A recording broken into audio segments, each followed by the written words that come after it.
ಅನುದಿನ ಅನುಕ್ಷಣ ಮನೆಯಲ್ಲೂ ಕಲಿಯೋಣ, ಕಲಿಕೆಯ ಹೊಸ ಹಾದಿಯಲಿ ಜೊತೆಗೂಡಿ ಹೆಜ್ಜೆಯ ಹಾಕೋಣ, ಸಂತಸದಿ ಕಲಿಯೋಣ ನಮ್ಮ ಹೆಮ್ಮೆಯ ಈ ಕ್ಲಾಸಿನಲ್ಲಿ. Yes sir. Yes teacher. Present ma'am. ಎಲ್ಲರಿಗೂ ನಮಸ್ಕಾರ ಮಕ್ಕಳೇ. ಇವತ್ತಿನ ದಿನ ಇತಿಹಾಸದ ಒಂದು ಅದ್ಭುತವಾದ ಅಧ್ಯಾಯನ ನೋಡೋಣ. ಇದು ಸಮಾಜ ಸುಧಾರಕರ ಬಗ್ಗೆ ಇರುವಂತಹ ಒಂದು ಅಧ್ಯಾಯ. ಈ ಚಾಪ್ಟರ್ನ ನೀವೆಲ್ಲರೂ ಎಂಜಾಯ್ ಮಾಡ್ತೀರಾ ಅಂತ ನಾನು ಅಂದ್ಕೊತೀನಿ. ಹೋಗೋಣವಾ? ಮೊದಲು ಅಧ್ಯಾಯನ ಶುರು ಮಾಡೋದಕ್ಕಿಂತ ಮುಂಚೆ ನಾನು ನಿಮಗೆ ಒಂದು ಪ್ರಶ್ನೆ ಕೇಳ್ತೀನಿ. ಮಧ್ಯಯುಗೀನ ಭಾರತದಲ್ಲಿ ಆಚರಣೆಯಲ್ಲಿದ್ದ ಹಲವು ಮೂಢನಂಬಿಕೆಗಳನ್ನು ಪಟ್ಟಿ ಮಾಡಿ. ಯಾವ್ಯಾವ ಮೂಢನಂಬಿಕೆಗಳು ಇದ್ವು ಸುಮಾರಾಗಿ ನಿಮಗೆ ತಿಳಿದಿರೋ ಹಂಗೆ. ಇವತ್ತಿನ ದಿನದ್ದು ನೀವು ಪಟ್ಟಿ ಮಾಡ್ಬೋದು, ತೊಂದರೆ ಇಲ್ಲ. ಸೊ ಅವತ್ತಿಂದ ನಡ್ಕೊಂಬಂದಿರೋಂಥ ಕೆಲವೊಂದು ಮೂಢನಂಬಿಕೆಗಳನ್ನು ಪಟ್ಟಿ ಮಾಡಿ ನೋಡೋಣ ಈಗ ನೋಡಿ. ಮೊದಲನೇದಾಗಿ, ಈಗ ನೀವು ಹಲವಾರು ಮೂಢನಂಬಿಕೆಗಳನ್ನ ಪಟ್ಟಿ ಮಾಡಿ ಇಟ್ಕೊಂಡಿರ್ತೀರಾ.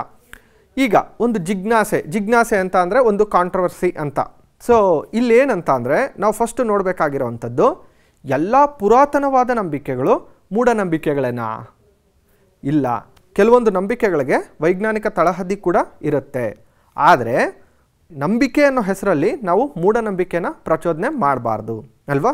ನಾನಿಲ್ಲಿ ಒಂದಿಷ್ಟು ಆಧುನಿಕ ಭಾರತದ ಸಮಾಜ ಸುಧಾರಕರ ಹೆಸರುಗಳನ್ನು ಕೊಟ್ಟಿದ್ದೀನಿ ನೋಡಿ. ಇವ್ರು ಬಿಟ್ಟು ನಿಮಗೆ ಇನ್ನೂ ಯಾರಾದರೂ ಬೇರೆಯವರೆಲ್ಲ ಗೊತ್ತಿದ್ದರೆ ಅವ್ರ ಹೆಸರುಗಳನ್ನು ನೀವು ಪಟ್ಟಿ ಮಾಡ್ಬೋದು. ಮಧ್ಯಯುಗೀನ ಭಾರತದಲ್ಲಿ ಕಂಡುಬಂದಂತಹ ಧಾರ್ಮಿಕ ಸಾಮಾಜಿಕ ಸುಧಾರಕರ ಹೆಸರುಗಳನ್ನು ಪಟ್ಟಿ ಮಾಡಿ.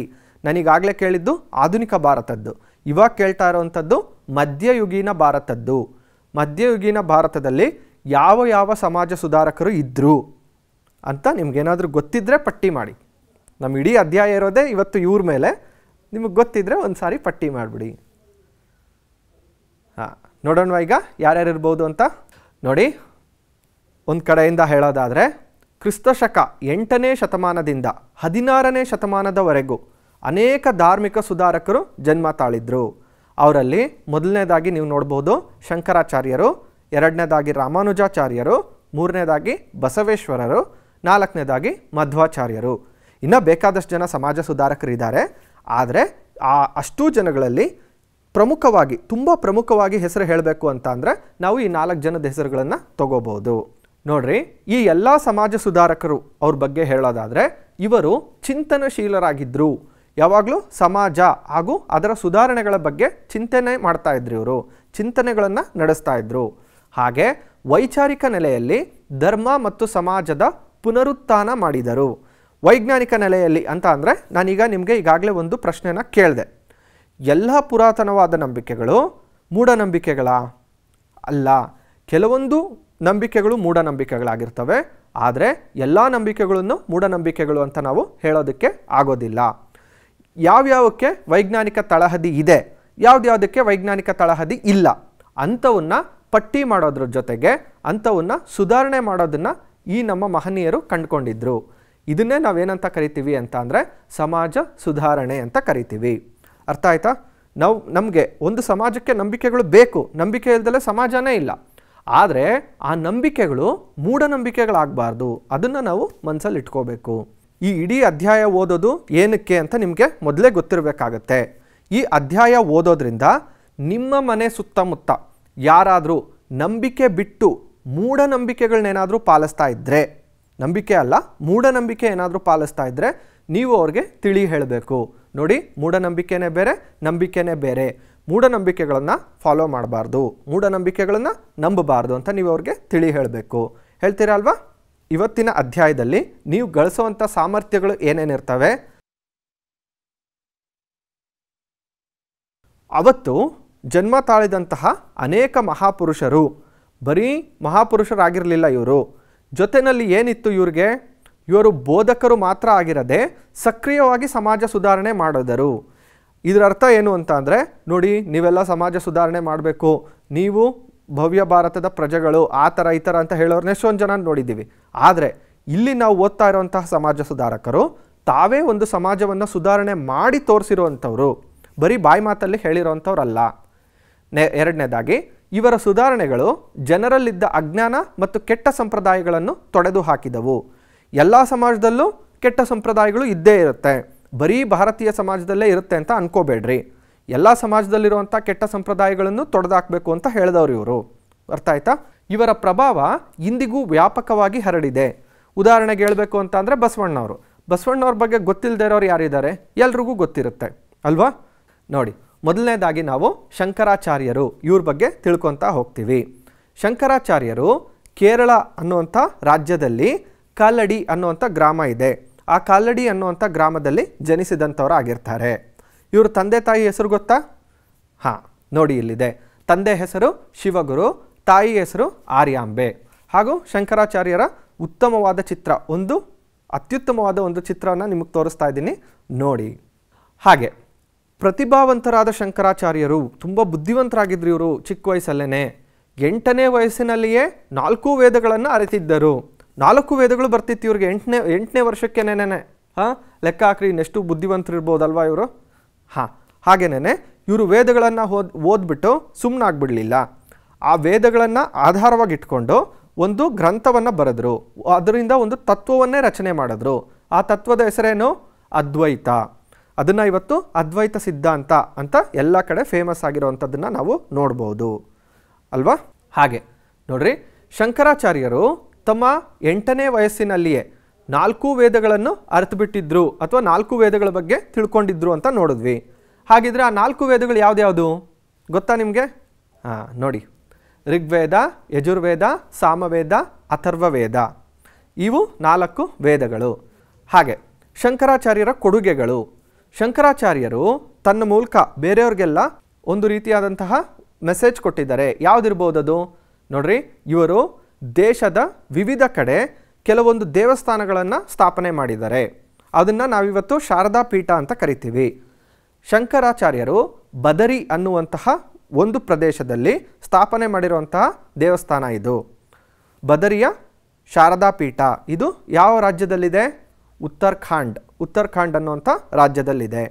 ಹಾಗೆ ಮುಂದೆ ನೋಡೋದಾದರೆ ನೋಡ್ರಿ, ಇದು ದ್ವಾರಕೆಯ ಪೀಠ. ಗುಜರಾತಲ್ಲಿರುವಂಥ ದ್ವಾರಕೆಯಲ್ಲಿ ನಮ್ಮ ಶಂಕರಾಚಾರ್ಯರು ಪ್ರತಿಷ್ಠಾಪನೆ ಮಾಡಿರುವಂಥ ಒಂದು ಶಾರದಾ ಪೀಠ. ಒಡಿಸ್ಸಾದಲ್ಲಿರುವಂತಹ ಪುರಿ, ಅಲ್ಲಿ ಇರುವಂಥ ಒಂದು ಶಾರದಾ ಪೀಠ ಯಾವುದು ಅಂತ ಅಂದರೆ ಇದು ಇಲ್ಲಿ ಕಾಣಿಸ್ತಾ ಇದೆಯಲ್ಲ, ಈ ರೀತಿಯಾಗಿರುವಂಥದ್ದು. ಈಗ ಎಲ್ಲ ಶಾರದಾ ಪೀಠಗಳನ್ನು ನೋಡ್ಕೊಂಬಂದ್ರಿ. ಹಾಗೆ ನಮ್ಮ ಶಂಕರಾಚಾರ್ಯರು ಕರ್ನಾಟಕದಲ್ಲಿ ಕೂಡ ಒಂದು ಶಾರದಾ ಪೀಠನ ಸ್ಥಾಪನೆ ಮಾಡಿದ್ದಾರೆ. ನೋಡ್ರಿ ಅದು ಹೇಗಿದೆ ಅಂತ. ಶೃಂಗೇರಿಯಲ್ಲಿರುವಂಥ ಒಂದು ಶಾರದಾ ಪೀಠ. ಈಗ ನಿಮ್ಮ ಮನಸ್ಸಲ್ಲಿ ಒಂದು ಪ್ರಶ್ನೆ ಬರ್ಬೋದು, ಶಂಕರಾಚಾರ್ಯರು ಭಾರತದ ಬೇರೆ ಬೇರೆ ದಿಕ್ಕುಗಳಲ್ಲಿ ಶಾರದಾ ಪೀಠವನ್ನು ಸ್ಥಾಪಿಸಲು ಕಾರಣವೇನು? ಈ ಪ್ರಶ್ನೆ ನಿಮ್ಗೆಲ್ರಿಗೂ ಬಂದಿರುತ್ತಲ್ವಾ? ಇದಕ್ಕೆ ಉತ್ತರ ಏನಾಗಿರ್ಬೋದು ನೋಡಿ. ಈ ಪೀಠಗಳು ಅಂದರೆ ಈ ಶಾರದಾ ಪೀಠಗಳು ಭಾವನಾತ್ಮಕವಾಗಿ ಹಾಗೂ ಧಾರ್ಮಿಕವಾಗಿ ಒಗ್ಗೂಡಿಸುವ ಕೇಂದ್ರಗಳಾಗಿದ್ದವು. ಯಾರನ್ನ? ಜನಗಳನ್ನು. ನಾವು ಭಾವನೆಗಳಿಗೆ ಹೆಚ್ಚು ಬೆಲೆ ಕೊಡುವಂಥವ್ರು ಭಾರತೀಯರು ಅಲ್ವಾ? ಭಾರತೀಯರು ಯಾರು? ಭಾವನೆಗಳಿಗೆ ಹೆಚ್ಚು ಬೆಲೆ ಕೊಡುವಂಥವ್ರು. ಹಾಗೆ ಧರ್ಮ ಕೂಡ ನಮ್ಮ ಜೀವನದಲ್ಲಿ ಹಾಸುಹೊಕ್ಕಾಗ್ಬಿಟ್ಟಿದೆ. ಧರ್ಮ ಇಲ್ದಲೆ ಭಾರತೀಯರು ಇಲ್ಲವೇ ಇಲ್ಲ. ಅದಕ್ಕೋಸ್ಕರ ಭಾವನೆಗಳು ಹಾಗೂ ಧಾರ್ಮಿಕ ಕೇಂದ್ರಗಳನ್ನು ಆಧಾರವಾಗಿಟ್ಕೊಂಡು ಇವರು ಎಲ್ಲ ಜನಗಳನ್ನ ಯೂನಿಫೈ ಮಾಡಿದ್ದಾರೆ, ಒಗ್ಗೂಡಿಸಿದ್ದಾರೆ ಅಲ್ವಾ? ಅದಕ್ಕೋಸ್ಕರ ಇವರು ದೇಶದ ಬೇರೆ ಬೇರೆ ದಿಕ್ಕುಗಳಲ್ಲಿ ಶಾರದಾ ಪೀಠಗಳನ್ನು ರಚನೆ ಮಾಡಿದ್ರು. ಅರ್ಥ ಆಯ್ತಲ್ವ ಈಗ? ಹಾಗೆ ಶಂಕರಾಚಾರ್ಯರು ಬರೆದಿರುವಂತಹ 2 ಗ್ರಂಥಗಳು ಆನಂದ ಲಹರಿ, ಸೌಂದರ್ಯ ಲಹರಿ, ಇವು ತುಂಬ ಫೇಮಸ್ ಆಗಿರುವಂಥವು. ನೋಡ್ರಿ, ಇದೊಂದು ಚಿತ್ರ ಅಷ್ಟೇ, ಇದೇ ಅಲ್ಲ, ಇದೇ ಆನಂದ ಲಹರಿ ಅಲ್ಲ, ಇದೇ ಸೌಂದರ್ಯ ಲಹರಿ ಅಲ್ಲ. ಈ ರೀತಿಯ ಗ್ರಂಥಗಳನ್ನು ಆವಾಗಿನ ಕಾಲದಲ್ಲಿ ರಚನೆ ಮಾಡ್ತಾ ಇದ್ರು. ಯಾರು? ನಮ್ಮ ಶಂಕರಾಚಾರ್ಯರು. ಹಾಗೆ ಅವರ ಸ್ತೋತ್ರಗಳಲ್ಲಿ, ಶಂಕರಾಚಾರ್ಯರ ಸ್ತೋತ್ರಗಳಲ್ಲಿ ನಾವು ಕಾಮನ್ ಆಗಿ ನೋಡ್ತಾ ಇದ್ದಿದ್ದೇನು? ಭಜಗೋವಿಂದಂ ಅನ್ನುವಂಥ ಒಂದು ಹೆಸರು. ಭಜಗೋವಿಂದಂ ಅಂತ ಇವರು ಹೆಚ್ಚಾಗಿ ಉಪಯೋಗಿಸ್ತಾ ಇದ್ರು. ಆಯಿತಾ? ಇಲ್ಲಿರೋಂಥ ಒಂದು ಸ್ತೋತ್ರ ಇದೆ ನೋಡಿ, ಇಲ್ಲಿ ಭಜಗೋವಿಂದಂ ಅಂತ ಉಪಯೋಗಿಸಿರುವಂಥದ್ದನ್ನು ನಾವು ನೋಡ್ಬೋದು. ಮೊದಲನೇ ವಾಕ್ಯನೇ ಭಜಗೋವಿಂದಂ ಭಜಗೋವಿಂದಂ ಅಂತ ಇರೋದು ನೋಡ್ಬೋದು. ಹಾಗೆ ಶಂಕರಾಚಾರ್ಯರು 32 ವರ್ಷ ಮಾತ್ರ ಬದುಕಿದ್ರು. ಅಷ್ಟೇ ಜೀವಿತಾವಧಿಯಲ್ಲಿ ಇಷ್ಟೆಲ್ಲವನ್ನು ಸಾಧನೆ ಮಾಡಿ ಹೋದರು. ಅರ್ಥ ಆಯ್ತಲ್ವಾ? ಅಂದರೆ ಸಾಧನೆ ಮಾಡೋದಕ್ಕೆ ವಯಸ್ಸು ಒಂದು ಕಾರಣ ಅಲ್ಲ ಅಂತ ನಾವು ಅರ್ಥ ಮಾಡ್ಕೋಬೇಕು. ಕೆಲವೊಬ್ಬರು ತುಂಬ ಚಿಕ್ಕ ವಯಸ್ಸಲ್ಲೇ ಅತಿ ಹೆಚ್ಚು ಸಾಧನೆಗಳನ್ನು ಮಾಡಿರ್ತಾರೆ. ಹಾಗೆ ನಾವೀಗ ಮತ್ತೊಬ್ಬ ಸಮಾಜ ಸುಧಾರಕರನ್ನು ನೋಡೋಣ. ಇವರ ಹೆಸರು ರಾಮಾನುಜಾಚಾರ್ಯರು. ಆಯಿತಾ? ಇವರು ಹುಟ್ಟಿದ್ದು ಚೆನ್ನೈ ಅಲ್ಲಿರುವಂತಹ, ಅಂದರೆ ತಮಿಳುನಾಡು ರಾಜ್ಯದಲ್ಲಿರುವಂತಹ ಚೆನ್ನೈ ಸಮೀಪದ ಪೆರಂಬದೂರು ಅನ್ನೋ ಕಡೆ ಜನಿಸಿದ್ರು ಇವರು. ತಂದೆ ಹೆಸರು ಕೇಶವ ದೀಕ್ಷಿತರು, ತಾಯಿ ಹೆಸರು ಕಾಂತಿಮತಿ. ಆಯಿತಾ? ಇವರ ಎಜುಕೇಷನ್ ಅಂದರೆ ಇವರ ಅರ್ಲಿ ಎಜುಕೇಷನ್ ಅಂತೀವಲ್ವ, ಅದು ಕಾಂಚೀನಗರದಲ್ಲಿ ನಡೀತು. ಶಾಸ್ತ್ರಾಧ್ಯಯನ ಇವರೆಲ್ಲಿ ಮಾಡಿದ್ರು? ಕಾಂಚೀನಗರದಲ್ಲಿ ಮಾಡಿದ್ರು. ನೋಡಿ, ಶಂಕರಾಚಾರ್ಯರ ಒಂದು ಚಿತ್ರ ಅಲ್ವಾ, ಅವ್ರ ಮುಖದಲ್ಲೇ ಒಂದು ಕಳೆ ಇರುತ್ತೆ ಅಲ್ವಾ ಇಂಥ ಸಮಾಜ ಸುಧಾರಕರ ಮುಖದಲ್ಲಿ. ಸೊ ರಾಮಾನುಜಾಚಾರ್ಯರು ಪ್ರತಿಪಾದಿಸಿದ ಸಿದ್ಧಾಂತವನ್ನು ವಿಶಿಷ್ಟಾದ್ವೈತ ಸಿದ್ಧಾಂತ ಅಂತ ಕರಿತೀವಿ. ಅಂದರೆ ಶಂಕರಾಚಾರ್ಯರು ಪ್ರತಿಪಾದಿಸಿದ ಸಿದ್ಧಾಂತ ಅದ್ವೈತ, ರಾಮಾನುಜಾಚಾರ್ಯರು ಪ್ರತಿಪಾದಿಸಿದ ಸಿದ್ಧಾಂತ ವಿಶಿಷ್ಟಾದ್ವೈತ. ನೋಡೋಣ ಮುಂದೆ. ಹಾಗಿದ್ರೆ ನಿಮ್ಮ ಮನಸ್ಸಲ್ಲಿ ಒಂದು ಪ್ರಶ್ನೆ ಬಂದಿರ್ಬೋದು, ವಿಶಿಷ್ಟಾದ್ವೈತ ಸಿದ್ಧಾಂತ ಏನಪ್ಪ ಹೀಗಂದರೆ? ಆಯಿತು. ಸೊ ಈ ಅಧ್ಯಾಯದ ಕೊನೆಯ ಭಾಗವನ್ನು ಗಮನ ಇಟ್ಟು ಕೇಳಿಸ್ಕೊಳ್ಳಿ, ಅಲ್ಲಿ ನಿಮಗೆ ಈ ಪ್ರಶ್ನೆಗೆ ಉತ್ತರ ಸಿಗುತ್ತೆ. ಮುಂದೆ ನೋಡಿ, ರಾಮಾನುಜಾಚಾರ್ಯರು ದೇಶದ 4 ದಿಕ್ಕಿನಲ್ಲಿ ಸಂಚರಿಸಿ, ಅಂದರೆ ದೇಶದ ಎಲ್ಲ ಭಾಗಗಳಲ್ಲೂ ಸಂಚರಿಸಿ ಶ್ರೀ ವೈಷ್ಣವ ಮತವನ್ನು ಪ್ರಚಾರ ಮಾಡಿದರು.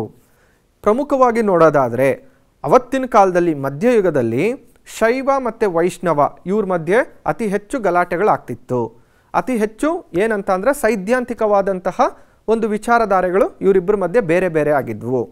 ಶೈವ ಸಂಸ್ಕೃತಿ ಅಂದರೆ ಶಿವನನ್ನು ನಂಬುವಂಥ ಸಂಸ್ಕೃತಿ, ವೈಷ್ಣವ ಸಂಸ್ಕೃತಿ ಅಂತ ಅಂದರೆ ವಿಷ್ಣುವನ್ನು ನಂಬುವಂಥ ಸಂಸ್ಕೃತಿ. ಈಗ ಹೇಳೋದಾದರೆ ನೋಡ್ರಿ, ಇಲ್ಲಿನ ಚಿತ್ರ ಒಂದಿದೆ, ಇದ್ರ ಬಗ್ಗೆ ಹೇಳೋದಾದರೆ ನೋಡಿ, ಈ ಚಿತ್ರದಲ್ಲಿ ಅರ್ಧ ಭಾಗದಲ್ಲಿರುವಂಥದ್ದು ಹರ, ಇನ್ನು ಅರ್ಧ ಭಾಗದಲ್ಲಿರುವಂಥದ್ದು ಹರಿ. ಹರಿ ಹರ ಇವರಿಬ್ಬರು ಒಟ್ಟಾಗಿ ಇರುವಂತಹ ಒಂದು ವಿಗ್ರಹ. ಇದು ಇವತ್ತಿನ ಕಾಲದಲ್ಲಿ ಕೆತ್ತನೆ ಮಾಡಿರುವಂಥದ್ದಲ್ಲ, ಅವತ್ತಿನ ಕಾಲದಲ್ಲಿ ಕೆತ್ತನೆ ಮಾಡಿರೋವಂಥ, ತುಂಬ ಹಿಂದಿನ ಕಾಲದಲ್ಲಿ ಕೆತ್ತನೆ ಮಾಡಿರೋವಂಥದ್ದು. ಇದೇನು ತೋರಿಸುತ್ತೆ ನಮಗೆ? ತುಂಬ ಹಿಂದಿನ ಕಾಲದಿಂದನೂ ನಮ್ಮ ದೇಶದಲ್ಲಿ ಒಂದು ಮತಗಳ ಮಧ್ಯೆ ಒಂದು ಜಾತ್ಯತೀತ ಮನೋಭಾವ ಇತ್ತು ಅನ್ನೋದನ್ನು ತೋರಿಸುತ್ತೆ ಅಲ್ವಾ? ಅನಿಸುತ್ತಲ್ವ ನಿಮಗೂ? ನೋಡಿ, ಕೊನೆಯದಾಗಿ ಇಲ್ಲೊಂದು ಮೆಸೇಜ್ ಇದೆ ನೋಡಿ. ಮುಕ್ತಿಗೆ ಭಕ್ತಿ ಮತ್ತು ಶರಣಾಗತಿ ಮುಖ್ಯ ಎಂದು ಸಾರಿದರು. ಯಾರು? ರಾಮಾನುಜಾಚಾರ್ಯರು. ಒಬ್ಬ ಮನುಷ್ಯ ಮುಕ್ತಿ ಹೊಂದಬೇಕು ಅಂತ ಅಂದರೆ, ಮುಕ್ತಿ ಅಂದರೆ ನೀವೆಲ್ಲ ತುಂಬ ದೊಡ್ಡದಾಗಿ ಯೋಚನೆ ಮಾಡೋವಂಥದ್ದೇನೂ ಬೇಡ. ಈಗ ನಾವು ನಮ್ಮ ಕಾಲ ಆದಮೇಲೂ ಜನರು ನಮ್ಮನ್ನು ನೆನೆಸ್ಕೋಬೇಕು ಅಂತ ಅಂದರೆ ನಾವೇನು ಮಾಡಬೇಕು?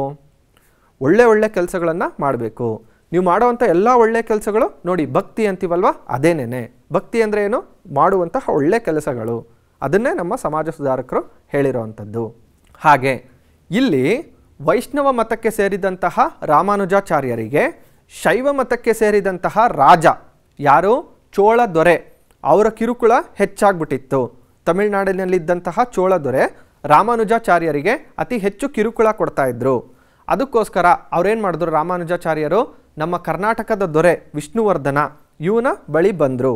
ಇವರ ರಾಜಾಶ್ರಯ ಪಡ್ಕೊಂಡ್ರು. ನೋಡ್ರಿ, ವಿಷ್ಣುವರ್ಧನ ಅನ್ನುವಂಥವರ ಒಂದು ಕಾಲ್ಪನಿಕ ಚಿತ್ರ. ಅವ್ರು ಹೀಗೆ ಇದ್ದರು ಅಂತ ನಾವೆಲ್ಲೂ ಹೇಳೋಕ್ಕಾಗೋದಿಲ್ಲ, ಇದೊಂದು ಕಾಲ್ಪನಿಕ ಚಿತ್ರ ಅಷ್ಟೇ. ಹಾಗೆ ಈ ಥರ ಬಂದವ್ರಿಗೆ ಅಂದರೆ ತಮಿಳುನಾಡಿನಿಂದ ಬಂದಂತಹ ರಾಮಾನುಜಾಚಾರ್ಯರಿಗೆ ನಮ್ಮ ವಿಷ್ಣುವರ್ಧನ ಅನ್ನುವಂತಹ ಒಬ್ಬ ಮಹಾನ್ ರಾಜ ಅವರು ಕಟ್ಟಿಸಿಕೊಟ್ಟಂತಹ ಒಂದು ದೇವಸ್ಥಾನ ನೋಡಿ, ಚೆಲುವನಾರಾಯಣ ಸ್ವಾಮಿ ದೇವಸ್ಥಾನ. ಇದು ಮೇಲುಕೋಟೆಯಲ್ಲಿದೆ, ಇವತ್ತಿಗೂ ಇದೆ. ನೀವು ಯಾವಾಗಾದರೂ ಒಂದು ಟೂರ್ ಅಂತ ಹೋದರೆ, ಟ್ರಿಪ್ ಅಂತ ಹೋದರೆ ನೋಡಿ, ಇಂಥ ಜಾಗಗಳಿಗೆ ಹೋಗ್ಬಿಟ್ಟು ಬನ್ನಿರಿ. ಮೊದಲು ಆ ಪ್ರದೇಶದ ಇತಿಹಾಸನ ತಿಳ್ಕೊಂಡು ಹೋದರೆ ನಿಮಗೆ ಅತಿ ಹೆಚ್ಚು ಸಂತೋಷ ಆಗುತ್ತೆ ಅಂತ ನನಗನ್ಸುತ್ತೆ. ನಿಮಗೂ ಹಾಗೆ ಅನ್ಸುತ್ತಲ್ವ? ಈಗ ಮತ್ತೊಬ್ಬ ಸಮಾಜ ಸುಧಾರಕರು ನಮ್ಮ ಕರ್ನಾಟಕದಲ್ಲಿ ಅತಿ ಹೆಚ್ಚು ಹೆಸರುಳ್ಳಂಥವರು ಬಸವಣ್ಣನವರು. ನೋಡ್ರಿ, ಅವರ ಒಂದು ಶಾಂತ ಮೂರ್ತಿ ಇದು. ಎಷ್ಟು ಅವ್ರ ಮುಖದಲ್ಲಿ ನೋಡಿ ಎಷ್ಟು ಶಾಂತತೆ ಇದೆ ಅಲ್ವಾ? ಹಾಂ, ಇವ್ರ ಬಗ್ಗೆ ಈಗ ತಿಳ್ಕೊಳ್ಳೋಣ. ನೋಡಿ, ಬಸವಣ್ಣನವರು ಜನಿಸಿದ್ದು ಬಸವನ ಬಾಗೇವಾಡಿ ಅಂತ ಒಂದು ಪ್ರದೇಶದಲ್ಲಿ. ಅದು ಇವತ್ತಿನ ವಿಜಯಪುರ ಅನ್ನುವಂಥ ಜಿಲ್ಲೆಯಲ್ಲಿದೆ. ಇನ್ನು ನಾನು ರಾಜ್ಯ ಹೇಳೋದೇ ಬೇಡ, ಇವರು ನಮ್ಮವರೇ, ಕರ್ನಾಟಕದವರು. ಆಯಿತಾ? ಸೊ ನೋಡ್ರಿ, ವಿಜಯಪುರದಲ್ಲಿ ಜನಿಸಿದಂತಹ ಬಸವಣ್ಣನವರ ತಂದೆಯ ಹೆಸರು ಮಾದರಸ, ತಾಯಿಯ ಹೆಸರು ಮಾದಲಾಂಬಿಕೆ ಅಂತ. ಇವರ ಎಜುಕೇಷನ್ ಅಂದರೆ ಇವರ ವಿದ್ಯಾಭ್ಯಾಸ, ಶಾಸ್ತ್ರಾಧ್ಯಯನ ಅವೆಲ್ಲ ಎಲ್ಲಿ ನಡೀತು? ಕೂಡಲ ಸಂಗಮ ಅನ್ನುವಂಥ ಒಂದು ಪ್ರದೇಶದಲ್ಲಾಯಿತು. ಕರ್ನಾಟಕದ ಸಾಮಾಜಿಕ ಮತ್ತು ಧಾರ್ಮಿಕ ಆಂದೋಲನದಲ್ಲಿ ಬಸವೇಶ್ವರರು ಅತ್ಯಂತ ಕ್ರಾಂತಿಕಾರಿ ಪಾತ್ರ ವಹಿಸಿದ್ದರು. ಸಾಮಾಜಿಕ ಕ್ರಾಂತಿ ಬೇರೆ, ಧಾರ್ಮಿಕ ಕ್ರಾಂತಿ ಬೇರೆ. ಸಾಮಾಜಿಕ ಕ್ರಾಂತಿ ಅಂದರೆ ಸಮಾಜದಲ್ಲಿರುವಂತಹ ಓರೆ ಕೋರೆಗಳನ್ನು ತಿದ್ದುವಂಥದ್ದು, ಸಮಾಜದಲ್ಲಿ ನಡೆಯುವಂಥ ತಪ್ಪುಗಳನ್ನು ತಿದ್ದುವಂಥದ್ದು. ಅದೇ ಧಾರ್ಮಿಕ ಅಂತ ಅಂದರೆ ಧರ್ಮದ ಹೆಸರಲ್ಲಿ ನಡೆಯುವಂತಹ ಕೆಲವು ಅನಾಚಾರಗಳನ್ನು ತಿದ್ದುವಂಥದ್ದು. ಇದನ್ನು ಬಸವಣ್ಣವರು ಮಾಡಿದ್ರು. ಅಂದರೆ ಸಾಮಾಜಿಕವಾಗಿಯೂ ಧಾರ್ಮಿಕವಾಗಿಯೂ ಬಸವಣ್ಣವರು ಸುಧಾರಣೆ ಮಾಡಿದ್ರು ಅಂತ ಅರ್ಥ ಮಾಡ್ಕೋಬೇಕು. ನೋಡಿ, ಇವರು ಮಾಡಿದಂತಹ ಮೊದಲನೇ ಸುಧಾರಣೆ, ತನ್ನ ಬಾಲ್ಯದಲ್ಲಿ ಉಪನಯನ ಸಂಸ್ಕಾರಕ್ಕೆ ಒಪ್ಪದೆ ಲಿಂಗ ದೀಕ್ಷೆ ಪಡೆದರು. ನನಗೆ ಉಪನಯನ ಬೇಡ, ನಾನು ಲಿಂಗಧಾರಣೆ ಮಾಡ್ತೀನಿ ಅಂತ ಇವರು ಹೇಳಿದ್ರು. ಯಾಕೆ? ಬಾಲ್ಯದಲ್ಲೇನೇ ಬಸವಣ್ಣನವರಿಗೆ ಅಂತಹ, ಅಂದರೆ ಇವರು ಸಮಾಜ ಸುಧಾರಕರಲ್ವಾ, ಸೊ ಇವರ ಯೋಚನೆಗಳು, ಚಿಂತನಾ ಧಾಟಿಗಳು ನಮಗಿಂತ, ಅಂದರೆ ಸಾಮಾನ್ಯರಿಗಿಂತ ತುಂಬ ಬೇರೆಯಾದಾಗೆ ಇರುತ್ತೆ. ಅದಕ್ಕೆ ಇವರು ಬಾಲ್ಯದಲ್ಲಿ ಉಪನಯನ ಒಪ್ಕೊಳ್ಳಿಲ್ಲ, ಲಿಂಗಧಾರಣೆ ಮಾಡಿದ್ರು. ತಿಳಿತಾ? ಬಸವ ತತ್ವ, ಇವರು ಪ್ರತಿಪಾದಿಸಿದ ತತ್ವವನ್ನು, ಬಸವೇಶ್ವರರು ಪ್ರತಿಪಾದಿಸಿದ ತತ್ವವನ್ನು ನಾವು ಶಕ್ತಿ ವಿಶಿಷ್ಟಾದ್ವೈತ ಸಿದ್ಧಾಂತ ಅಂತ ಕರಿತೀವಿ. ಏನು ಶಕ್ತಿ ವಿಶಿಷ್ಟಾದ್ವೈತ ಸಿದ್ಧಾಂತ ಅಂದರೆ? ಇದ್ರ ಬಗ್ಗೆನೂ ನೀವು ತುಂಬ ತಲೆ ಕೆಡಿಸ್ಕೊಳ್ಳೋದು ಬೇಡ. ನೋಡ್ರಿ, ಯಾವುದೇ ವ್ಯಕ್ತಿಯು ತನ್ನ ಕಾಯಕವನ್ನು ಶ್ರದ್ಧೆಯಿಂದ ನಿರ್ವಹಿಸಿದಲ್ಲಿ ಆತನಿಗೆ ಬೇರೆ ಯಾವುದೇ ಪೂಜೆ ಪುನಸ್ಕಾರ ಅಥವಾ ಭಕ್ತಿ ಮಾರ್ಗಗಳ ಅವಶ್ಯಕತೆ ಇರುವುದಿಲ್ಲ. ಇದನ್ನೇ ನಾವೇನಂತ ಕರಿತೀವಿ ಅಂತ ಅಂದರೆ ಶಕ್ತಿ ವಿಶಿಷ್ಟಾದ್ವೈತ ಸಿದ್ಧಾಂತ ಅಂತ ಕರಿತೀವಿ. ಹಾಗೆ ಬಸವಣ್ಣನವರ ಫೇಮಸ್, ಅವ್ರು ಹೇಳಿರುವಂಥ ಒಂದು ಫೇಮಸ್ ಸೆಂಟೆನ್ಸ್ ಏನು?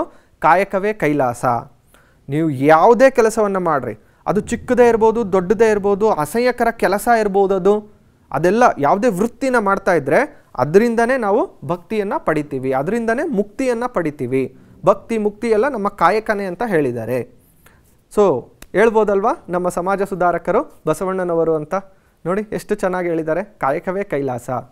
ಕಲ್ಯಾಣದಲ್ಲಿ ಆಳ್ವಿಕೆ ನಡೆಸುತ್ತಿದ್ದ ಕಳಚೂರಿ ವಂಶದ ಬಿಜ್ಜಳನು, ಅಂದರೆ ಬಿಜ್ಜಳ ಅನ್ನುವಂಥವ್ರು ಒಬ್ಬರು ಆ ಕಾಲದಲ್ಲಿ ಇದ್ದಿದ್ದಂಥ ಒಬ್ಬರು ಮಹಾರಾಜರು. ಅವರು ಬಸವಣ್ಣನವ್ರನ್ನ ಕರೆದು, ಅಂದರೆ ಬಸವಣ್ಣವರು ತುಂಬ ಬುದ್ಧಿವಂತರಾಗಿದ್ದರು, ಅವ್ರನ್ನ ಕರೆದು ಭಂಡಾರದ ಅಧಿಕಾರಿಯಾಗಿ ನೇಮಿಸಿಕೊಂಡರು. ಏನು ಭಂಡಾರ ಅಂತ ಅಂದರೆ? ಇವತ್ತಿನ ಕಾಲದಲ್ಲಿ ನಾವು ಟ್ರೆಷರಿ ಅಂತ ಏನು ನೋಡ್ತೀವೋ, ಅಂದರೆ ಹಣಕಾಸು ವ್ಯವಹಾರ ಮಾಡುವಂತಹ ಒಂದು ಕಚೇರಿ. ಸೊ ಅಂಥ ಒಂದು ದೊಡ್ಡ ಕಚೇರಿಗೆ ಬಸವಣ್ಣವ್ರನ್ನ ಅಧಿಕಾರಿಯಾಗಿ ನೇಮಿಸಿಕೊಂಡ್ರು. ಅಂದರೆ ಬಸವಣ್ಣವರು ತುಂಬ ಬುದ್ಧಿವಂತರು ಅಂತ ಅರ್ಥ ಆಗುತ್ತೆ ಅಲ್ವಾ? ನೋಡ್ರಿ, ಬಿಜ್ಜಳ ಅನ್ನುವಂಥವರ ಕಾಲ್ಪನಿಕ ಚಿತ್ರ. ಬಸವಣ್ಣವ್ರದ್ದು ಇದು ಕಾಲ್ಪನಿಕ ಚಿತ್ರ ಅಲ್ಲ, ಇದು ಬಸವಣ್ಣವರು ರಿಯಲ್ ಆಗಿ ಈ ಥರ ಇದ್ದರು ಅಂತ ಇತಿಹಾಸ ಹೇಳುತ್ತೆ. ಬಸವೇಶ್ವರ ಅವರು ಕಲ್ಯಾಣದಲ್ಲಿ ತಾವು ಕೆಲಸ ಮಾಡುವಂತಹ ಜಾಗದಲ್ಲಿ ಕ್ರಾಂತಿಕಾರಕ ಚಿಂತನೆಗಳನ್ನು ಪ್ರತಿಪಾದಿಸಿದರು. ಈ ರೀತಿ ಕ್ರಾಂತಿಕಾರಕ ಚಿಂತನೆಗಳು ಬಂದಾಗ ಏನಾಗುತ್ತೆ ನೋಡ್ರಿ, ಈ ರೀತಿಯ ಸಂಪ್ರದಾಯಸ್ಥರು ಸ್ವಲ್ಪ ಸಿಟ್ಟಿಗೆ ಹೇಳ್ತಾರೆ. ಅವರಿಗೆ ಸಿಟ್ಟು ಬರುವಂಥದ್ದು ಸಹಜ. ಯಾಕೆಂದರೆ ಸಮಾಜ ಒಂದು ರೀತಿ ನಡ್ಕೊಂಡು ಹೋಗ್ತಾ ಇರುತ್ತೆ. ಆ ಸಮಾಜದಲ್ಲಿ ಯಾರಾದರೂ ನೋಡ್ರಿ ಈ ರೀತಿ ತಪ್ಪುಗಳಾಗ್ತಾ ಇದೆ, ಈ ರೀತಿ ತಪ್ಪುಗಳಾಗಬಾರ್ದು ಅಂತ ಹೇಳಿದಾಗ ಸಾಮಾನ್ಯವಾಗಿ ಕೆಲವೊಬ್ಬರಿಗೆ ಸಿಟ್ಟು ಬರುವಂಥದ್ದು ಸಹಜ ಅಲ್ವಾ? ಇವರನ್ನು ಸಂಪ್ರದಾಯಸ್ಥರು ಅಂತ ಕರಿಬೋದು. ನೋಡ್ರಿ, ಈ ಸಂಪ್ರದಾಯಸ್ಥರು ಇವ್ರಿಗೆ ತುಂಬ ಸಿಟ್ಟು ಬಂದ್ಬಿಟ್ಟಿದೆ ಈಗ ಬಸವಣ್ಣವರು ಮಾಡ್ತಾ ಇರುವಂತಹ ಸಮಾಜಮುಖಿ ಕೆಲಸಗಳಿಂದ. ಬಸವೇಶ್ವರರು ಕಲ್ಯಾಣದಲ್ಲಿ ಕ್ರಾಂತಿಕಾರಿ ಚಿಂತನೆಗಳನ್ನು ಮಾಡಿದಾಗ ನಾವು ಸಂಪ್ರದಾಯಸ್ಥರು ವಿರೋಧಿಸಿದ್ರು ಅಂತ ನೋಡಿದ್ವಿ. ಸಂಪ್ರದಾಯಸ್ಥರು ವಿರೋಧ ಮಾಡಿದ್ರಿಂದ ನಮ್ಮ ಬಸವೇಶ್ವರ ಅವ್ರನ್ನ, ಅವ್ರಿಗೆ ಒಂಥರ ಬೇಜಾರಾಯಿತು, ಅವರಿಗೆ ಮನ ನೋಯಿತು. ಅದಕ್ಕೆ ಅವ್ರೇನು ಮಾಡಿದ್ರು, ಕಲ್ಯಾಣವನ್ನು ತ್ಯಜಿಸ್ಬಿಟ್ಟು, ಕಲ್ಯಾಣವನ್ನು ಬಿಟ್ಟು ಕೂಡಲ ಸಂಗಮಕ್ಕೆ ಹೋದರು. ಆ ಕೂಡಲ ಸಂಗಮದಲ್ಲಿ ಕೊನೆಯದಾಗಿ ಅವರು ಐಕ್ಯವಾದರು. ನೋಡಿ, ಕೂಡಲ ಸಂಗಮನ ನೋಡ್ಬೋದು ನೀವು. ಇದೇ ಜಾಗದಲ್ಲಿ ಬಸವಣ್ಣವರು ಐಕ್ಯ ಆಗಿರುವಂಥದ್ದು. ನೀವು ಇವತ್ತಿಗೂ ಏನಾದರೂ ಟ್ರಿಪ್ ಅಂತ ಹೋದಾಗ ಇಲ್ಲಿಗೆ ಹೋಗಿ ಬನ್ನಿರಿ. ನೋಡಿ, ನೀವು ಈಗ ಚರ್ಚೆ ಮಾಡುವಂಥ ಸಮಯ. ಬಸವೇಶ್ವರರು ಮಾಡಿದಂತಹ ಸುಧಾರಣೆಗಳನ್ನು ಪಟ್ಟಿ ಮಾಡಿ, ಯಾವ್ಯಾವ ಸುಧಾರಣೆಗಳನ್ನು ಮಾಡಿದ್ರು ಅಂತ ಗೊತ್ತಿಲ್ವಾ? ನಾನೀಗ ನೆಕ್ಸ್ಟ್ ಅಧ್ಯಾಯದಲ್ಲಿ ಅದನ್ನೇ ಹೇಳ್ಕೊಡ್ತೀನಿ. ಸೊ ಇದನ್ನ ಇಟ್ಕೊಂಡೇ ಪಟ್ಟಿ ಮಾಡಿ, ತೊಂದರೆ ಇಲ್ಲ. ಹಾಗೂ ಸಹಪಾಠಿಗಳೊಂದಿಗೆ ಚರ್ಚಿಸಿ, ಯಾಕೆ ಅದೇ ರೀತಿ ಸುಧಾರಣೆಗಳನ್ನು ಮಾಡಿದ್ರು ಅಂತ ನಿಮ್ಮ ಸಹಪಾಠಿಗಳೊಂದಿಗೆ ನೀವು ಚರ್ಚೆ ಮಾಡಬೇಕು. ಬಸವೇಶ್ವರ ಅವ್ರು ಮಾಡಿದಂತಹ ಮೊದಲನೇ ಸುಧಾರಣೆ ಏನು ಅಂತ ಅಂದರೆ, ಜಾತಿರಹಿತ ವರ್ಗರಹಿತ ಸಮಾಜಕ್ಕೆ ಪಣ ತೊಟ್ಟರು.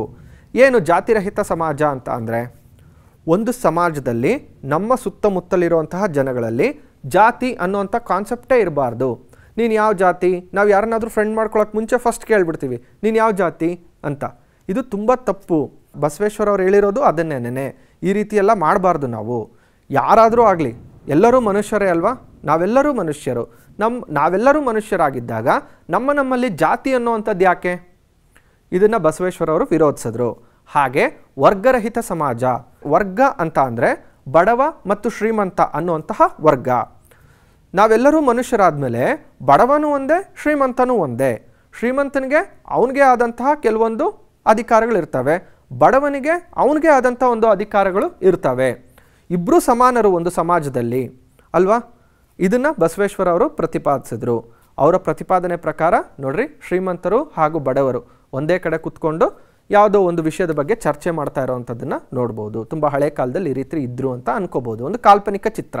ಬಸವೇಶ್ವರರು ಜಾತೀಯತೆ, ಯಜ್ಞ ಯಾಗಾದಿಗಳನ್ನು ಖಂಡಿಸಿದರು. ಈ ರೀತಿ ಯಜ್ಞ ಯಾಗಾದಿಗಳನ್ನು ಮಾಡುವಂಥದ್ದು ತುಂಬ ಬಡತನ ಇತ್ತು ಆ ಕಾಲದಲ್ಲಿ ಹಿಂದೆ ಅಲ್ವಾ. ಆ ಬಡವರ ಕೈಯಲ್ಲಿ ಈ ಥರ ಯಜ್ಞ ಯಾಗಾದಿಗಳನ್ನು ಮಾಡೋದಕ್ಕೆ ಆಗ್ತಿರ್ಲಿಲ್ಲ. ಸೊ ಬೇರೆಯವ್ರು ಏನು ಹೇಳ್ತಾ ಇದ್ರು, ಸಾಮಾನ್ಯವಾಗಿ ಯಜ್ಞ ಯಾಗಾದಿಗಳನ್ನು ಮಾಡ್ದಲೇ ಇದ್ದರೆ ನಮಗೆ ಮುಕ್ತಿನೇ ಸಿಗೋದಿಲ್ಲ ಅಂಥೇಳಿ ಹೆದರಿಸ್ಬಿಡ್ತಾ ಇದ್ರು. ಇದನ್ನೆಲ್ಲ ಬಸವೇಶ್ವರ ಅವರು ಖಂಡಿಸಿದರು. ಬಸವೇಶ್ವರ ಅವರು ಒಂದು ಒಳ್ಳೆ ಮಾತು ಹೇಳಿದ್ದಾರೆ, ದೇಹವೇ ದೇಗುಲ ಅಂತ ಹೇಳಿದ್ದಾರೆ. ನಮ್ಮ ದೇಹ ಏನಿದೆ ಇದೇ ದೇಗುಲ. ನಮಗೆ ನಾವು ನಮ್ಮ ದೇಹವನ್ನು ಶುಚಿಯಾಗಿಟ್ಟುಕೊಂಡು ಅಂತರಂಗ ಹಾಗೂ ಬಹಿರಂಗ ಎರಡನ್ನೂ ಶುಚಿಯಾಗಿಟ್ಕೋಬೇಕು. ಇದನ್ನೇ ಬಸವಣ್ಣವರು ಅತಿ ಹೆಚ್ಚು ಒತ್ತಿ ಹೇಳಿರೋವಂಥದ್ದು. ಅಂತರಂಗದ ಶುದ್ಧತೆ ಹಾಗೂ ಬಹಿರಂಗ ಶುದ್ಧತೆ ಎರಡೂ ತುಂಬ ಪ್ರಮುಖವಾದಂಥದ್ದು. ಈ ಎರಡೂ ಇದ್ದರೆ ನಿಮ್ಗೆ ಯಾವ ಯಜ್ಞ ಯಾಗಾದಿನೂ ಬೇಡ, ಏನೂ ಬೇಡ, ನೀವು ಅತ್ಯುತ್ತಮರು, ಭಕ್ತಿ ಮಾರ್ಗ ಇದೆ ನಿಮ್ಮಲ್ಲಿ ಅಂತ ಅರ್ಥ. ಹಾಗೆ ಹೆಣ್ಣು ತಾಯಿ, ಅವಳೇ ಸರ್ವಸ್ವ ಎಂಬ ಅವರ ಮಾತು ದನಿ ಕಳೆದುಕೊಂಡಿದ್ದ ಸ್ತ್ರೀಯರಿಗೆ ಆತ್ಮವಿಶ್ವಾಸ ತುಂಬಿತು. ನೋಡಿ, ನಾವೆಲ್ಲ ಇವತ್ತು ಇಲ್ಲಿರೋದೇನಕ್ಕೆ ಅಂದರೆ, ಯಾವುದೇ ಮನುಷ್ಯ ಭೂಮಿ ಮೇಲೆ ಇದ್ದಾನೆ ಅಂತ ಅಂದರೆ ಅದಕ್ಕೆ ಕಾರಣನೇ ಹೆಣ್ಣಲ್ವಾ. ಅದನ್ನು ಅವತ್ತಿನ ಕಾಲದಲ್ಲಿ ಮರೆತು ಬಿಟ್ಟಿದ್ರು. ಇವತ್ತು ಎಲ್ಲ ಕಡೆನೂ ಹೆಣ್ಣಿಗೆ ತುಂಬ ಅಧಿಕಾರ ಇದೆ ಅಥವಾ ಗೌರವ ಕೊಡ್ತಾರೆ ಅಂತ ನಾನು ಹೇಳಲ್ಲ. ಅವತ್ತಿನ ಕಾಲದಲ್ಲಿ ಹೆಣ್ಣು ಮಕ್ಕಳಿಗೆ ಅಷ್ಟು ಮರ್ಯಾದೆ ಇರಲಿಲ್ಲ, ಅಷ್ಟು ಗೌರವ ಕೂಡ ಇರಲಿಲ್ಲ. ಅವರು ಕಳ್ಕೊಂಡಿದ್ದಂತಹ ಗೌರವಗಳನ್ನು ಬಸವೇಶ್ವರ ಅವರು ತಮ್ಮ ಸುಧಾರಣೆಗಳ ಮೂಲಕ ಅವರನ್ನು ಮತ್ತೆ ಮುನ್ನೆಲೆಗೆ ತಂದರು. ನೋಡಿ, ಅವ್ರು ಹೇಳಿರೋವಂಥದ್ದು ಹೆಣ್ಣು ತಾಯಿ. ತಾಯಿ ಎಲ್ಲರಿಗೂ ತಾಯಿ ಇರ್ತಾರಲ್ವ. ತಾಯಿ ಇಲ್ದಲೇ ನಾವು ಭೂಮಿ ಮೇಲೆ ಬರೋಕ್ಕಾದ್ರೂ ಸಾಧ್ಯನಾ? ಇಲ್ಲ ಅಲ್ವಾ. ಅಂತಹ ಹೆಣ್ಣು ಮಕ್ಕಳಿಗೆ ನಾವು ಎಷ್ಟು ಗೌರವ ಕೊಡಬೇಕು ಅದನ್ನು ಅರ್ಥ ಮಾಡ್ಕೋಬೇಕಲ್ವಾ. ನೋಡಿ, ಸೊ ಸಮಾಜ ಸುಧಾರಣೆಯಲ್ಲಿ ಪ್ರಮುಖವಾಗಿ ಬಸವಣ್ಣವ್ರು ಹೇಳಿರೋವಂಥದ್ದು ತಾಯಿ, ಹೆಣ್ಣು ಅವರೇ ಸರ್ವಸ್ವ ಅಂತ ಹೇಳಿದ್ದಾರೆ. ಹಾಗೆ ಆ ಕಾಲದಲ್ಲಿ ಹೆಣ್ಣು ಮಕ್ಕಳಿಗೆ ಯಾವುದೇ ರೀತಿಯ ಮನ್ನಣೆಗಳು ಇರಲಿಲ್ಲ. ಅದನ್ನು ಬಸವೇಶ್ವರ ಅವರು ತಂದು ಕೊಟ್ಟರು. ಇಲ್ಲಿ ನಾವು ಅನುಭವ ಮಂಟಪ ಅಂತ ನೋಡ್ಬೋದು. ಇಲ್ಲಿರೋವಂಥ ಯಾವುದೋ ಒಂದು ಮಂಟಪ. ಈ ರೀತಿಯ ಮಂಟಪಗಳಲ್ಲಿ ಕುತ್ಕೊಂಡು ಚರ್ಚೆಗಳು ನಡೀತಿತ್ತು. ವಚನಕಾರರ ವೇದಿಕೆ ಆಗಿತ್ತು. ತಾವು ರಚಿಸಿರುವಂಥ ವಚನಗಳನ್ನು ಇಲ್ಲಿ ಗಾಯನ ಮಾಡ್ತಾ ಇದ್ರು. ಅದರ ಮೂಲಕ ಸಮಾಜವನ್ನು ಸುಧಾರಣೆ ಮಾಡುವಂಥ ಕೆಲಸಗಳನ್ನು ಮಾಡ್ತಾಯಿದ್ರು. ಹಾಗೂ ಸ್ವಲ್ಪ ಸಮಾಜ ಸುಧಾರಣೆಯಲ್ಲಿ ಇವರು ಸಕ್ಸಸ್ಫುಲ್ ಕೂಡ ಆಗಿದ್ರು ಅಂತ ಹೇಳ್ಬೋದು ಅಲ್ವಾ. ಅವತ್ತಿನ ಕಾಲದಲ್ಲಿ ಗಂಭೀರವಾದಂತಹ ಕೆಲವು ಸಂಪ್ರದಾಯಗಳಿದ್ವು, ತುಂಬ ಮೂಢನಂಬಿಕೆಗಳಿದ್ವು. ಅದನ್ನೆಲ್ಲ ತೊಡೆದು ಹಾಕಿ ಏನು ಮಾಡಿದ್ರು, ಸಮಾಜವನ್ನು ಸುಧಾರಣೆ ಮಾಡೋದಕ್ಕೆ ಪ್ರಯತ್ನ ಪಟ್ಟರು. ಆ ಅನುಭವ ಮಂಟಪ ಅನ್ನೋಂಥ ಹೆಸರು ಯಾಕೆ ಕೊಟ್ಟಿದ್ರು ಅಂದರೆ, ತಮ್ಮ ಅನುಭವಕ್ಕೆ ಬಂದಂತಹ ಯಾವುದೇ ರೀತಿಯ ಕೆಟ್ಟ ಸಂಪ್ರದಾಯಗಳನ್ನು ಇವರು ವಿರೋಧಿಸ್ತಾ ಇದ್ರು. ಹಾಗೆ ಅದನ್ನು ಸುಧಾರಣೆ ಮಾಡೋದಕ್ಕೆ ಪ್ರಯತ್ನ ಪಡ್ತಿದ್ರು. ಅದಕ್ಕೆ ಅಂತಹ ಮಂಟಪಗಳಿಗೆ ಅನುಭವ ಮಂಟಪ ಅಂತ ಹೆಸರು ಕೊಟ್ಟಿದ್ರು. ಬಸವೇಶ್ವರರ ಸುಧಾರಣೆಗಳಲ್ಲಿ ನಾವು ಇನ್ನೊಂದು ನೋಡೋದಾದರೆ, ಇವರು ಅನೇಕ ವಚನಗಳನ್ನು ರಚಿಸಿದರು. ಇವರು ರಚಿಸಿದಂತಹ ವಚನಗಳ ಅಂಕಿತ ನಾಮ ಅಂದರೆ ಅಂಕಿತ ಹೇಗಿರುತ್ತೆ ಅಂದರೆ, ಕೂಡಲ ಸಂಗಮ ದೇವ ಅನ್ನೋಂಥ ಅಂಕಿತ ಇತ್ತು. ನೋಡ್ರಿ, ಇಲ್ಲೊಂದು ವಚನ ಇದೆ. ನಮಗೆ ಎಷ್ಟೊಂದು ತೊಂದರೆಗಳಿರುತ್ತೆ, ನಮಗೆ ಎಷ್ಟೊಂದು ತಾಪತ್ರಯಗಳಿರುತ್ತೆ, ನಮ್ಮ ಬದುಕಿನಲ್ಲೇ ಎಷ್ಟೊಂದು ಕೆಟ್ಟ ಕೆಲಸಗಳನ್ನು ನಾವು ಮಾಡಿರ್ತೀವಿ. ಆದರೆ ಬೇರೆಯವರು, ಪಕ್ಕದ ಮನೆಯವರು ಮಾಡಿದಂತಹ ಚಿಕ್ಕ ಕೆಲಸಗಳನ್ನು ನಾವೇನು ಮಾಡ್ತೀವಿ, ಎತ್ತಿ ಆಡ್ತೀವಿ. ನೋಡು, ಅವ್ನು ಹಂಗಿದ್ದಾನೆ, ಅವ್ನು ಹೀಗಿದ್ದಾನೆ, ಅವ್ನ ಕಲರ್ ಹಿಂಗಿದೆ, ಅವ್ನು ನೋಡೋದು ಕುಳ್ಳಗಿದ್ದಾನೆ, ಈ ರೀತಿ ಎಲ್ಲ ಬೇರೆಯವ್ರ ಬಗ್ಗೆ ಕೆಟ್ಟದಾಗಿ ಮಾತಾಡ್ತೀವಿ. ಈ ರೀತಿ ಮಾಡೋ ಅಂಥವ್ರನ್ನ ನೋಡ್ರಿ ಮೆಚ್ಚ ನಮ್ಮ ಕೂಡಲ ಸಂಗಮ ದೇವ. ಕೂಡಲ ಸಂಗಮ ದೇವ ಅಂದರೆ ದೇವರು ಇಂಥವ್ರನ್ನ ಮೆಚ್ಚೋದಿಲ್ಲ. ನೀವೇನು ಮಾಡಬೇಕು, ನಮ್ಮನ್ನು ನಾವು ನೋಡ್ಕೋಬೇಕು, ನಾವು ಸರಿಯಾಗಿದ್ದೀವ ಅಂತ, ಅಷ್ಟು ಸಾಕು. ನಾವೊಬ್ಬರು ಸರಿಯಾಗಿದ್ದರೆ ನಮಗೆ ಇತರರೆಲ್ಲ ಸರಿಯಾಗೇ ಕಾಣ್ತಾರೆ. ಇದನ್ನು ನಮ್ಮ ಬಸವಣ್ಣವರು ಹೇಳಿದ್ದಾರೆ. ಇವರಲ್ಲಿ ಪ್ರಮುಖವಾದ ಸುಧಾರಣೆ ದಾಸೋಹ, ಕಾಯಕದ ಬಗ್ಗೆ ಇವರು ಹೇಳಿದಂತಹ ಒಂದು ಪ್ರಮುಖವಾದ ಒಂದು ನಾಡ್ನುಡಿ ಏನು ಅಂತ ಅಂದರೆ, ಕಾಯಕವೇ ಕೈಲಾಸ ಅಂತ. ಕಷ್ಟಪಟ್ಟು ಕೆಲಸ ಮಾಡೋದ್ರಿಂದ ಬಂದ ಫಲವನ್ನು ಸಮಾನವಾಗಿ ಸ್ವೀಕರಿಸುವುದೇ ದಾಸೋಹ ಆಗಿರುತ್ತದೆ. ಅಂದರೆ ಕಷ್ಟಪಟ್ಟು ಕೆಲಸ ಮಾಡ್ತಾರೆ. ಒಂದು 10 ಜನರಲ್ಲಿ ಒಂದಿಬ್ಬರ ಕೈಯಲ್ಲಿ ಕೆಲಸ ಮಾಡೋದಕ್ಕಾಗೋದಿಲ್ಲ. ಅವರು ಸ್ವಲ್ಪ ಮಾತ್ರ ಕೆಲಸ ಮಾಡೋಕ್ಕೆ ಸಾಧ್ಯ ಆಗುತ್ತೆ. ಅವರು ತುಂಬ ವೀಕ್ ಇರ್ಬೋದು ಅಥವಾ ಅವ್ರಿಗೆ ವಯಸ್ಸಾಗಿರ್ಬೋದು. ಈ ಎಲ್ಲ ಕಾರಣಗಳನ್ನು ಮುಂದಿಟ್ಕೊಂಡು ಕೆಲಸ ಮಾಡ್ದಲೇ ಇರೋರಿಗೆ ಕಡಿಮೆ ದುಡ್ಡು ಈ ರೀತಿ ಎಲ್ಲ ಕೊಡಬಾರ್ದು.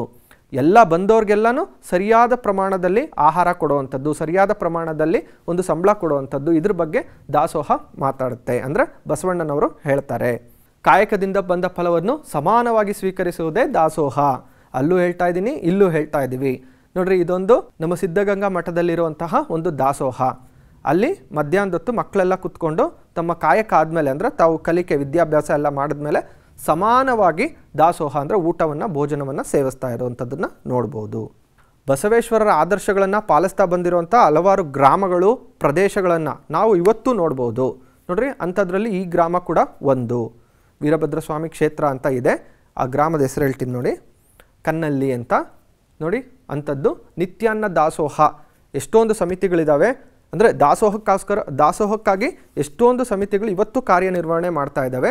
ಅದರಲ್ಲಿ ನಮ್ಮ ಕನ್ನಲ್ಲಿ ವೀರಶೈವ ದಾಸೋಹ, ನಿತ್ಯಾನ್ನ ದಾಸೋಹ ಅನ್ನುವಂಥದ್ದು ಒಂದು ಕೂಡ ಒಂದು. ನೋಡಿ, ದಾಸೋಹ ಇವತ್ತಿಗೂ ನಡೆಸ್ಕೊಂಡು ಬರ್ತಾ ಇದ್ದಾರೆ ಇಲ್ಲಿನ ಗ್ರಾಮದ ಜನಗಳು. ಇದೊಂದು ಉದಾಹರಣೆ. ಹಾಗೆ ವಚನ ಸಾಹಿತ್ಯ, ಬಸವಣ್ಣನವರು ನೀಡಿದಂತಹ ಕೊಡುಗೆಗಳಲ್ಲಿ ಪ್ರಮುಖವಾದದ್ದು ವಚನ ಸಾಹಿತ್ಯ. ಇಲ್ಲಿ ಅಲ್ಲಮ ಪ್ರಭು ಅನ್ನುವಂಥವ್ರು ಬರೆದಿರುವಂಥ ಒಂದು ವಚನ ಇದೆ, ಓದ್ಕೊಳ್ಳಿ. ವಚನ ಅಂದರೆ ಏನು? ಒಂದು ವಿಶಿಷ್ಟ ಸಾಹಿತ್ಯ ಪ್ರಕಾರ ಇದು. ವಚನಗಳು ಗದ್ಯದಂತೆ ಓದಲು, ಪದ್ಯದಂತೆ ಹಾಡಲು ಬರುವ ಸಾಹಿತ್ಯ. ಅಂದರೆ ಇವು ಗದ್ಯದಂತೆ ಇರ್ತವೆ ನೋಡೋದಕ್ಕೆ, ಆದರೆ ಪದ್ಯದಂತೆ ಹಾಡಲು ಕೂಡ ಬಹುದು ಇದನ್ನು. ಅದನ್ನು ನಾವೇನಂತ ಕರಿತೀವಿ? ವಚನ ಸಾಹಿತ್ಯ ಅಂತ ಕರಿತೀವಿ. ಆ ಕಾಲದಲ್ಲಿ ಅನೇಕ ವಚನಕಾರರಿದ್ದರು. ಆ ಕಾಲದಲ್ಲಿ ಇದ್ದಿದ್ದಂಥ ವಚನಕಾರರು ಯಾರ್ಯಾರು? ಜೇಡರ ದಾಸಿಮಯ್ಯ, ಅಲ್ಲಮ ಪ್ರಭು, ಚನ್ನಬಸವಣ್ಣ ಹಾಗೂ ಅಕ್ಕ ಮಹಾದೇವಿ. ಈ ರೀತಿಯಾದಂತಹ ಹಲವಾರು ವಚನಕಾರರು ಇದ್ದರು. ಇಲ್ಲಿ ಅಕ್ಕ ಮಹಾದೇವಿ ಅವರ ಒಂದು ವಿಗ್ರಹನ ನೋಡ್ಬೋದು ನಾವು. ಹಾಗೆ ಅಕ್ಕ ಮಹಾದೇವಿಯವರು ರಚನೆ ಮಾಡಿರುವಂತಹ ಒಂದು ವಚನ ಕೂಡ ನೋಡ್ಬೋದು. ಕೊನೆಯದಾಗಿ ನಾವು ತಿಳ್ಕೊಳ್ಳುವಂಥದ್ದು ಮಧ್ವರು. ನೋಡಿ, ಮಧ್ವರು ಉಡುಪಿಗೆ ಹತ್ತಿರವಿರುವ ಪಾಜಕ ಅನ್ನುವಂಥ ಗ್ರಾಮದಲ್ಲಿ ಜನಿಸಿರುವಂಥವ್ರು. ತಂದೆಯ ಹೆಸರು ಮಧ್ಯಗೇಹ ಭಟ್ಟ, ತಾಯಿ ಹೆಸರು ವೇದಾವತಿ.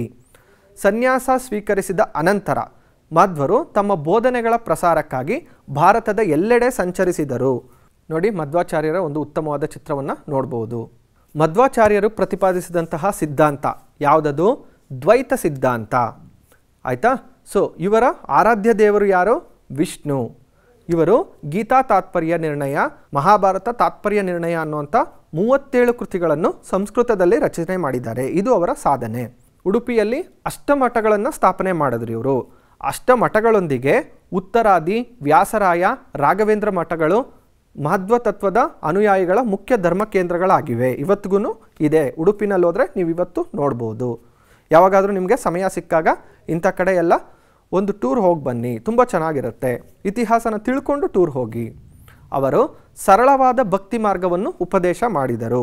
ತುಂಬ ಕಠಿಣವಾದ ಭಕ್ತಿ ನಿಯಮಗಳು ಯಾವುದೂ ಇಲ್ಲ. ಸರಳವಾಗಿ ನಾವು ಏನು ದಿನದಲ್ಲಿ ಏನು ಕಾಯಕವನ್ನು ಉತ್ತಮವಾಗಿ ಮಾಡ್ತೀವಿ ಅದೇ ಭಕ್ತಿ ಅಂತ ಎಲ್ಲರೂ ಹೇಳಿರುವಂಥದ್ದು. ಕೊನೆಯದಾಗಿ ನಿಮಗೆ ನಾನು ಮೊದಲೇ ಒಂದು ಪ್ರಶ್ನೆ ಕೇಳಿದೆ. ದ್ವೈತ, ಅದ್ವೈತ, ವಿಶಿಷ್ಟಾದ್ವೈತ ಹಾಗೂ ಶಕ್ತಿ ವಿಶಿಷ್ಟಾದ್ವೈತ ಏನು ಇರ್ಬೋದು? ನೋಡ್ರಿ, ದ್ವೈತ ಹೇಳುತ್ತೆ ಆತ್ಮ ಮತ್ತು ಪರಮಾತ್ಮ ಬೇರೆ ಬೇರೆ. ಅದ್ವೈತ ಹೇಳುತ್ತೆ ಆತ್ಮ ಮತ್ತು ಪರಮಾತ್ಮ ಎರಡೂ ಒಂದೇ. ವಿಶಿಷ್ಟಾದ್ವೈತ ಹೇಳುತ್ತೆ ಆತ್ಮ ಮತ್ತು ಪರಮಾತ್ಮ ಬೇರೆ ಬೇರೆ ಆದ್ರೂ ವಿಶಿಷ್ಟವಾಗಿ ಅವೆರಡು ಒಂದೇ ಅಂತ ಹೇಳುತ್ತೆ. ಹಾಗೂ ಶಕ್ತಿ ವಿಶಿಷ್ಟಾದ್ವೈತ ಹೇಳುತ್ತೆ ಮುಕ್ತಿ ಹೊಂದಬೇಕು ಅಂತ ಅಂದರೆ ಪರಮಾತ್ಮನನ್ನು ಸೇರಬೇಕು ಅಂತ ಅಂದರೆ ಕಾಯಕವೇ ಒಂದು ಮಾರ್ಗ ಅಂತ ಹೇಳುತ್ತೆ. ಅಂದರೆ ಇವರೆಲ್ಲರೂ ಹೇಳಿರುವಂಥದ್ದು, ಎಲ್ಲ ಸಮಾಜ ಸುಧಾರಕರು ಹೇಳಿರುವಂಥದ್ದು ಒಂದೇ, ಉತ್ತಮವಾದ ನಡವಳಿಕೆ ಅಂತ ಹೇಳಿದ್ದಾರೆ. ಯಾರಾದರೂ ತಪ್ಪು ಮಾಡಿ ಅಂತ ಹೇಳಿದಾರಾ? ಯಾರಾದರೂ ಬೇರೆಯವ್ರಿಗೆ ಬೈರಿ ಅಂತ ಹೇಳಿದಾರಾ? ಯಾರಾದರೂ ಬೇರೆಯವ್ರಿಗೆ ಹೊಡೀರಿ ಅಂತ ಹೇಳಿದಾರಾ? ಯಾವುದೂ ಇಲ್ಲ. ನಾವು ಮಾಡುವಂತಹ ಭಕ್ತಿ ಮಾರ್ಗ, ನಾವು ಮಾಡುವಂಥ ಉತ್ತಮವಾದ ಕೆಲಸಗಳೇ ನಮ್ಮನ್ನು ಮುಕ್ತಿಗೆ ಅಂದರೆ ಒಳ್ಳೆಯತನಕ್ಕೆ ಕರ್ಕೊಂಡು ಹೋಗ್ತವೆ ಅಂತ ಹೇಳಿದ್ದಾರೆ. ಅತ್ಯುತ್ತಮ ಅಂತ ಹೇಳ್ಬೋದಲ್ವಾ ಈ ಅಧ್ಯಾಯ ನಿಮಗೆ? ಇವತ್ತಿನಿಂದ ಎಷ್ಟು ಹಿಂದೆ ನಮ್ಮ ಸುಧಾರಕರು ಬದುಕಿದ್ರು ಅಂತ ತೋರಿಸ್ತಾ ಇದೆ.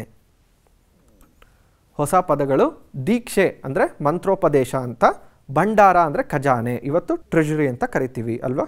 ಹಾಗೆ ನೋಡಿ, ನಾನು ನಿಮಗೆ ಒಂದಿಷ್ಟು ಗೃಹ ಕಾರ್ಯಗಳನ್ನು ಕೊಡ್ತೀನಿ. ಈ ಗೃಹ ಕಾರ್ಯಗಳನ್ನು ನೀವು ಕಂಪ್ಲೀಟ್ ಮಾಡಿ ನಿಮ್ಮ ತರಗತಿ ಶಿಕ್ಷಕರಿಗೆ ತೋರಿಸ್ಬೇಕು. ಬಸವೇಶ್ವರರ ವಚನಗಳನ್ನು ಸಂಗ್ರಹಿಸಿ ಓದಿರಿ ಹಾಗೂ ಶಿಕ್ಷಕರ ಸಮ್ಮುಖದಲ್ಲಿ ತರಗತಿಗಳಲ್ಲಿ ಸಹಪಾಠಿಗಳೊಂದಿಗೆ ವಚನ ಗಾಯನ ಮಾಡಿರಿ. ಗುರು ಹಿರಿಯರು ಪೋಷಕರನ್ನು ಕೇಳಿ ತಿಳಿಯಿರಿ. ನೀವೇ ಡಿಸೈಡ್ ಮಾಡಬೇಡ್ರಿ, ದೊಡ್ಡವ್ರನ್ನೆಲ್ಲ ಕೇಳಿ ತಿಳ್ಕೊಳ್ಳಿ ಒಂದು ಸಾರಿ.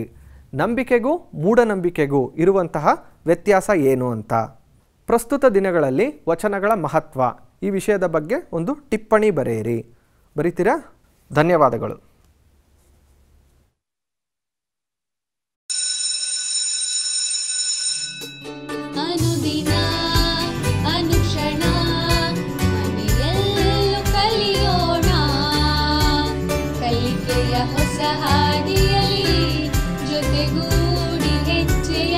ಹಾಕೋಣ.